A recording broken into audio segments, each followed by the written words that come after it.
Okay guys, so ngayon guys pag-usapan natin ulit itong Meta Earth Coin o itong MePass. Kasi ang dami nagtatanong, paano nga ba kumikita ng free dito kay Meta Earth o dito sa Meta Coin. So dito guys, unang-una kung gusto ninyong sumari dito, free lang naman to, wala kayong gagastusin, wala kayong babayadan dito. Katulad lang din to ng Picoin at ng Zedra. Ang kagandahan nito ay mabibenta din natin agad-agad etong Meta Earth Coin na to. So ngayon guys, kung gusto nyo tong itry, yung link nito nasa video description. So napakadali lang naman, mag-sign up lang kayo dito. Tapos after ninyo mag-sign up, so ang kailangan ninyo dito guys ay etong MePass. Ayan. So kung gusto ninyo makakuha nitong MePass guys, importante kasi to, kailangan ninyong i-verify ang inyong mga account. So ang gagawin niyo is kumuha kayo ng valid ID and selfie dito. So face verification din to guys. So kailangan is ma-verify ninyo ito. So ang gawin ninyo ay ganito lang naman. Kapag nag-sign up kayo dito at nakapag-verify na kayo dito, makakakuha kayo dito ng 1 MEC na token o yung Meta Earth Coin. Yan yung ibig sabihin ng MEC, Meta Earth Coin. So dito may free yan na 1 MEC tapos 0.10 na MEC token na makakukuha nyo din.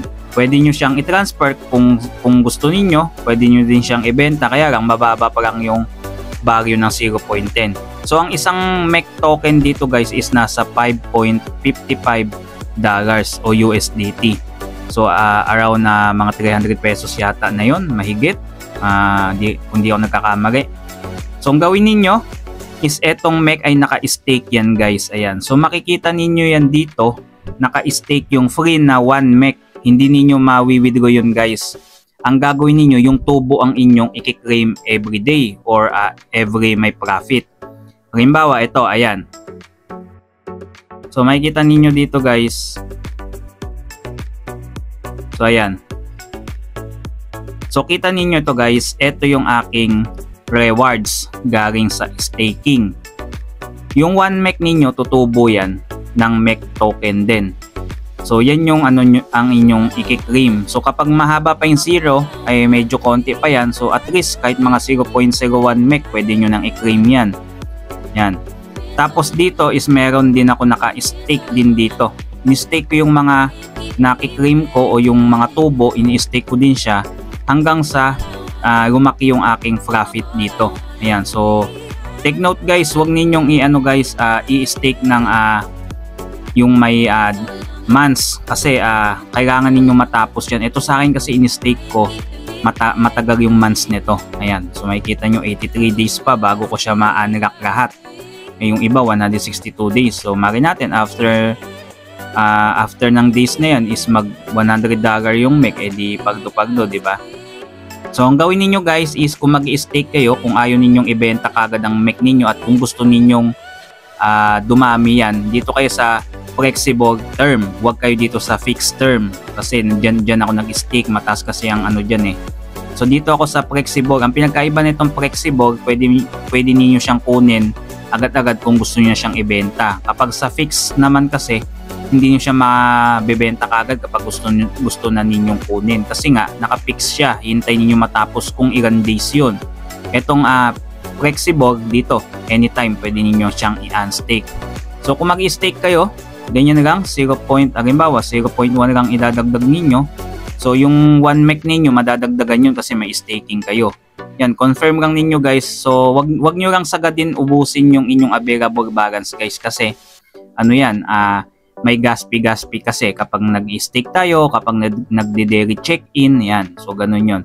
Yan, so ito yung isa sa mga way upang lumaki at tumaas yung inyong profit o yung makiklaim ninyo na MEC token. So ang pangalawa naman ay etong daily check-in. Ayan. So nakapag-check-in na tayo dito guys. Ayun, so makikita ninyo.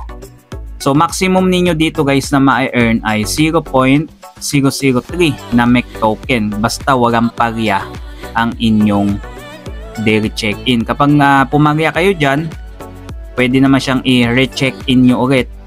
Wag lang yung mahabang parya kasi magbaback to mababa kayo dyan. Ito yung pinakasagad 0.0033 na MEC token. Yan. So everyday yan guys, walang yan. So ito makikita nyo, iba-iba yung kulay ng aking days kasi pumarya ko dyan ng isang 1 day, 2 days, minsan nakakalimutan ko din. Yan. So ngayon, ganyan na lang kadali yan guys, everyday yan. Daily check-in lang kayo. Yan, tapos magmimina na yan. So eto, paano ibenta ang MEC token? Halimbawa, may available na kayo dito guys. So ang gagawin naman ninyo, halimbawa gusto nyo na magbenta, halimbawa nakaipon na kayo ng 5 MEC token, 5 token yan. So punta kayo dito sa website na to. So dito guys, halimbawa gusto na ninyo magbenta ng token ninyo. So dito kayo pupunta sa mecp2p.com. Yan. So ang gagawin ninyo is automatic login na agad kayo. Wag na kayo mag-register. Gamitin nyo lang itong logo na to. Yan. MiPass. Login kayo gamit ang inyong MiPass wallet o yung MiPass na minimina natin o yung nagde-daily check-in tayo. So gawin ninyo is unang-una is buksan ninyo muna itong MEC token ninyo. Ito, buksan ninyo ito. Then after nyan is punta kayo dito sa MEC P2P. Yung iba kasi guys may bumibili sa Facebook ng MEC token, napakababa. So masyadong tubong lugaw sila. Kumbaga sinasamantala nila yung pagiging newbie dahil hindi sila makabenta, hindi nila alam kung paano ibenta yung MEC token. Huwag kayong magbebenta dun guys. Kung dito naman ay sundin nyo lang tong step by step na video natin at masusundan nyo, napakadali lang.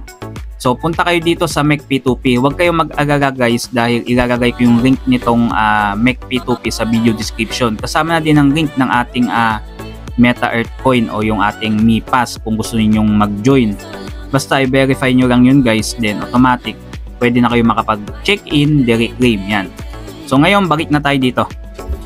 So ang gawin niyo, pindutin natin itong MiPass yan. So pag mag-login kayo, automatic yan, may gagabas na puzzle, tapos i-confirm natin sa MiPass natin. Yan, so lagay lang natin siyang ganyan. Tapos eto, ayan. So makikita nyo guys, may authorization. So ibig sabihin, kailangan natin itong i-connect doon sa ating MEC P2P. So kapag nag-check na, back na kayo doon sa MEC P2P at automatic guys ay makakapasok na kayo. So ayan. So pagka hindi pa siya gumana, ulitin nyo lang. Ayan. So gumana siya. Wait nyo lang mga mga ilang seconds. So ayan. So makikita ninyo guys, 5.5 USDT ang presyo ngayon ng MEC token yan. So dito, kung magbebenta kayo, napaka-basic lang naman, kagaya lang din sa P2P sa sa Bybit o kaya sa sa MEX o sa Binance. Ganun lang din. Unang-una, may instruction lang naman dito. Kung magse-sell kayo, yan, sell nyo yan. Tapos may gagabas diyan ito. So ito nakalagay. Magbabayad siya ng dollars sa Binance. So lagi ninyong babasahin yung notes. Halimbawa, kung Bybit ang gamit ninyo, so ito, pwede kayo dito, Bybit, yan. So, pwede siyang magbayad sa Bybit, sa Binance, sa BitGet. So, ito naman is Binance lang. Halimbawa, Binance ang gamit ninyo. Yan, benta mo siya yung 5 MEC mo. So, malaki-laki na din yon. So, yan, pindutin nyo yung sell. Tapos dito, lagay ninyo amount kung ilan yung ibebenta ninyong MEC token. Halimbawa, 5 MEC. Yan. Tapos, ayan, $27 ang matatanggap ninyo sa mismong Binance ninyo. Yan. Tapos, confirm lang ninyo guys. So, confirm nyo, tapos may instruction doon, may wallet address doon na sa escrow nitong MEC P2P. Doon ninyo isi-send yung MEC ninyo.